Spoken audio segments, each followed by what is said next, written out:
আল্লাহর ব্যাপারে জ্ঞান অর্জন করা ফরজ। প্রশ্ন হলো আল্লাহর কোন ব্যাপারে জ্ঞান অর্জন করা ফরজ? আলহামদুলিল্লাহ, সুন্দর প্রশ্ন। আল্লাহ তাআলার সত্তা, সত্তা বুঝুন তো, জাত জানতে হবে, জাত সম্পর্কে। দ্বিতীয় হচ্ছে আল্লাহর কর্ম। কর্ম কি? আল্লাহর সৃষ্টি। জগতে আল্লাহর কত সৃষ্টি। ইতাফাক্কারুনা ফি খালকিস সামাওয়াতি ওয়াল আরদ। আসমান জমিন আল্লাহর সৃষ্টি না? আমি আপনার আল্লাহর সৃষ্টি না? জগতে যা দেখেন সবই আল্লাহর সৃষ্টি। এগুলি নিয়ে আপনাকে, এইগুলি যে আল্লাহর সৃষ্টিটা আপনাকে স্বীকার করতে হবে। এগুলি কি করে পরিচালনা করে কে? আল্লাহ। সৃষ্টি করেছে আল্লাহ, মালিক কে? আল্লাহ। এটা আপনাকে জানতে হবে। ওখানে ৫ টা বলেছিলাম যে সত্তা সম্পর্কে ৫ টা জিনিস। আর এখানে কর্ম সম্পর্কে ৩ টা। যেগুলি সৃষ্টি করেছেন আল্লাহ, এগুলির মালিক আল্লাহ, এগুলির পরিচালক আল্লাহ। বুঝছো তো? ২ টা। আল্লাহর নামগুলি জানতে হবে। ৩ নম্বর হচ্ছে আল্লাহর নামগুলি জানতে হবে। নাম কত আছে? ৯৯ আরো বেশি। ৯৯ না শুধু। অনেক নাম। প্রত্যেকটা নামের অর্থ জানতে হবে। এগুলো দিয়ে আল্লাহর কাছে চাইতে হবে। এগুলো ওসিলা দিয়ে দোয়া করতে হবে। নামগুলি কোথায় আছে অর্থ বুঝতে হবে। বুঝছেন তো? এগুলো দিয়ে একটা জান্নাতে প্রবেশ করবেন। তো কয়টা গেল? আল্লাহর সত্তা, কর্ম, নাম। আল্লাহর গুণ সম্পর্কে জানতে হবে। প্রত্যেকটা গুণ মেনে নিতে হবে। কোন গুণকে অস্বীকার করলে কাফের হয়ে যাবে। বুঝে আসছে? কয়টা গেল? ৪ টা। ৫ নম্বর আল্লাহর অধিকার। অধিকারটা কি? ইবাদত। তিনি আমার ইবাদত পাবেন। এই ৫ টা জিনিস জানলে আল্লাহ সম্পর্কে জ্ঞান। বুঝে আসছে? আল্লাহ সম্পর্কে জ্ঞান হলে কয়টা লাগবে বলছি? ৫ টা।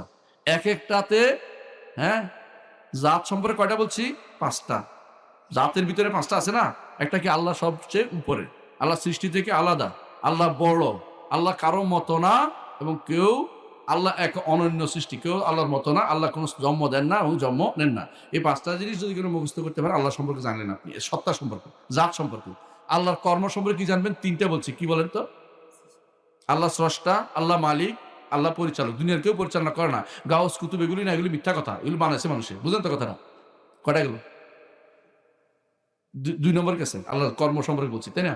৩ নম্বর আল্লাহর নাম সম্পর্কে জানতে হবে। আল্লাহর নামের ব্যাপারে অর্থ জানতে হবে। আল্লাহকে ডাকতে হবে এগুলো দিয়ে। আপনার অন্য কিছু দিয়ে আল্লাহকে ডাকবেন না। কি দিয়ে রাখবেন? আল্লাহর নামের ওসিলা দিয়ে আল্লাহকে ডাকবেন। অর্থ বুঝে আল্লাহকে চাইবেন। আল্লাহ তাআলা খুশি হবেন, জান্নাত দিবেন আপনাকে। হাদিসে আসছে। এরপরে ৪ নম্বরে হচ্ছে আল্লাহর গুণ। আল্লাহর গুণের কোনো শেষ নাই। কোরআন এবং সুন্নাহয় ভর্তি আল্লাহর গুণ।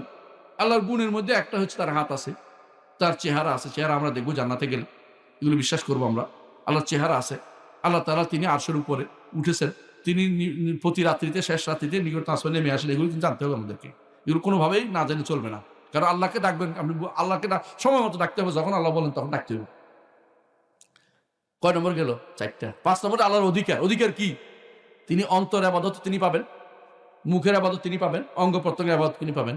কুল ইন্না সলাতি ওয়া নুসুকি ওয়া মাহইয়া ওয়া মামাতি লিল্লাহি রাব্বিল আলামিন। এটা যদি ভালো করে বুঝেন তো বুঝতে পারবেন আল্লাহর জন্য কি দিতে হবে। কয়টা বলছি? এই ৫ টা।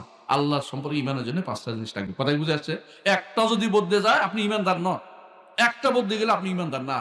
এজন্য খেয়াল রাখবেন, ঈমানদার হইতে হলে ৫ টা জিনিস একটাও কম হইতে পারবে না। যে যারা আজ ঈমানদার দাবি করতেছে কয়জন আছে খেয়াল করেন।